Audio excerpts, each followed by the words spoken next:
Dans cette vidéo, nous allons voir comment limiter les distractions internes pendant que vous étudiez. Cette vidéo est une réponse à des questions que j'ai reçues suite à la publication de cette vidéo. Comment se concentrer en étudiant, les 3 étapes essentielles, dans laquelle je vous avais montré 3 étapes qui vont vous permettre d'améliorer votre concentration. La première était de limiter les distractions internes et externes. La deuxième était de limiter le temps de travail. Et enfin, dernièrement, c'était d'avoir un objectif pour sa session de travail. Dans cette vidéo, je vais vous montrer comment limiter les distractions internes.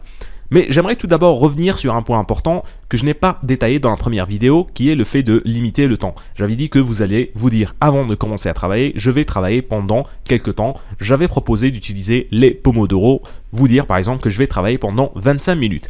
Un point que je n'ai pas détaillé, c'est que vous allez essayer d'estimer à peu près combien de Pomodoro il va vous falloir pour terminer votre tâche. Par exemple, pour faire cette vidéo, j'ai estimé qu'il me faut 2 Pomodoro, c'est-à-dire que je dois travailler 2 fois pendant 25 minutes. Ceci est très important parce que ça va m'obliger à rester focalisé sur mon travail. En limitant le temps que je me donne pour accomplir une tâche, ça me force à être un peu plus concentré sur cette tâche en question.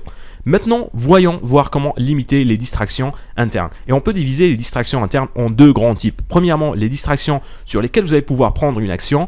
Par exemple, vous avez une idée pendant que vous êtes en train d'étudier, vous vous dites que je dois appeler cette personne, que je dois payer cette facture, que je dois aller acheter ceci.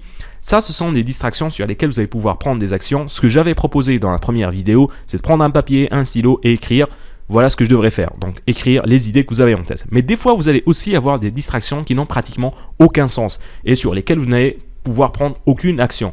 Que faire dans ce cas? Eh bien, je pense qu'il y a 3 solutions que vous pouvez essayer. La première, c'est d'utiliser ce qu'on appelle un ancrage.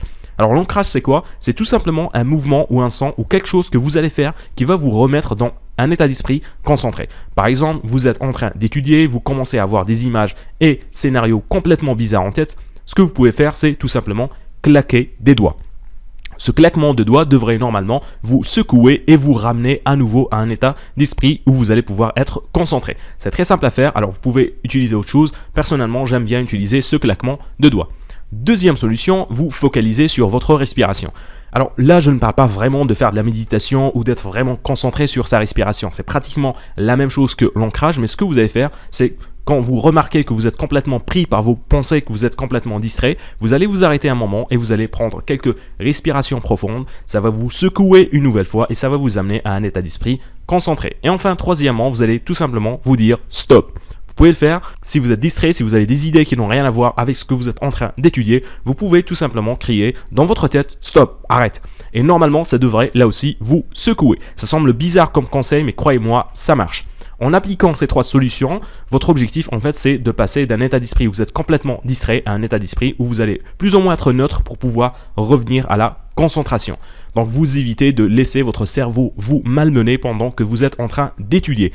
Évidemment, si vous testez ces solutions et que vous n'êtes toujours pas capable d'être concentré, il est peut-être temps de prendre une petite pause. Dans cette pause-là, ce que je vous conseille de faire, c'est éviter d'aller sur les réseaux sociaux, éviter de regarder la télé et surtout éviter de faire une petite partie parce qu'une partie de 10 minutes peut très bien se transformer en une partie d'1 heure. Je vous conseille de sortir, marcher un peu, de manger un morceau ou ce que je fais généralement, c'est que je vais aller jouer avec mon chat.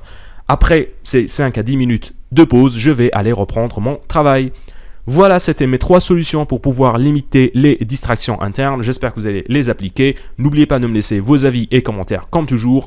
Abonnez-vous à la chaîne si ce n'est pas encore fait. Partagez cette vidéo avec vos amis si vous pensez qu'elle peut leur être utile. Et on va se retrouver très prochainement pour de nouveaux conseils sur la mémoire et la mémorisation.